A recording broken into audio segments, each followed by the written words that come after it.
Magjia e epokës romantike rikthehet në skenën e teatrit kombëtar të operës dhe baletit me premierën La Sulfite, një nga veprat më të dashura të repertorit botror që sjell në qendër përplasjen mes reales dhe të mbinatyrshmes, mes dashurisë toksore dhe ëndrrës ajrore.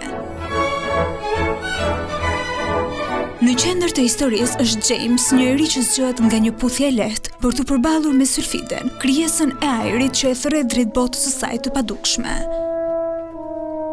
Midis reales dhe të mbinatyrshmes, James gjendet i ndarë mes dashurisë toksore dhe tundimit qiellor.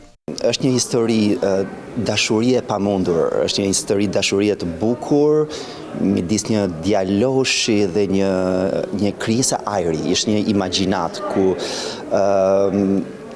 është një dashuri midis botës reale dhe botës imagjinare. Koreografi është August Bournonville, ai ka një delikatesë dhe një finesë të stilit të tij që është me vërtet magjepse për çdo që do ta shikojë këtë vepër. Kjo vepër sjell në skenë një prodhim të plot arti ku trupa e baletit dhe orkestra simfonike ndërthuren në një spektakël plot emocione. Kemi 3 kaste të ndryshme të Sylfides dhe të Jamesit.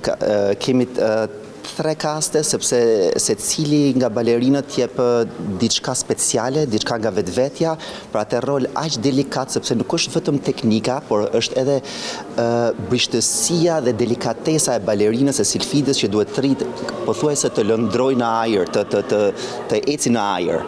La Sulfite është një përballje mes ëndrrës dhe realitetit, një vallëzim që prek shpirtin e publikut dhe i rikujton se dashuria e pastër nuk njeh kufi. Shfaqja do të vijë për publikun nga sot deri më 5 nëntor në orën 20.